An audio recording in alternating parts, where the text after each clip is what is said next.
Hi, this is Jeff Blauette, technical agronomist with Cooperative Farmers Elevator, and on this week's Field Friday segment, I kind of wanted to visit about what we're looking at with these beans right now. Getting kind of a lot of questions on, so we've had these scattered rains here and there.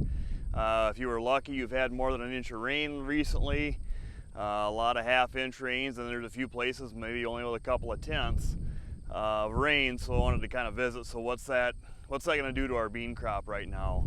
Because I think there's a lot of potential for the beans yet to get some benefit for the rain. So this field was actually planted like the 20th of April, so in that early planting window where we did have a lot of beans go in around that time. These beans, stage-wise, there's grain development, kind of some pod fill. You can see all the beans are really starting to grow inside those pods. They're kind of past R5. R5 is when there's beans are just starting to develop in the pod. R6 is when those top pods have beans that are covering, kind of the full length of that cavity inside. But they're getting there. So that's kind of on the early side. The later planted beans, if they're planted in that May window, they're probably more R5 where they're just starting to develop some beans in the pods. But some of these beans on the bottom of this plant out of this field are, they're filling that cavity really well. At this stage, R5 to R6, really critical. Lots and lots of nutrients, NPK being, taken up, translocated into those beans to develop them. So really important yield developing phase on soybeans. This field, like I say, is on the early edge. There's some that are not quite this far along. So that being said, with a really high need of nutrients right now, rain can really help these beans. We've always talked in the past that August rains really can make beans, and that's why. You get to R5, half of your nutrients are still needing to go into those plants to fill that grain, so the uptake is massive. If we get some rains, those bean roots can take up a lot more nutrients a lot more readily. That obviously helps fill that grain. If you've been pretty dry and haven't had much rain, you just don't get any moisture around those roots.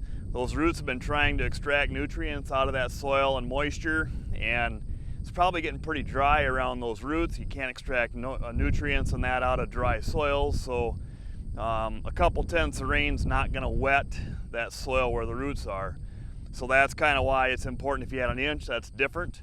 A couple inches would be even better, as dry as we've been, but yes, it helps. But if we don't get that soil zone around those roots with some moisture around it, it's only going to help about so much.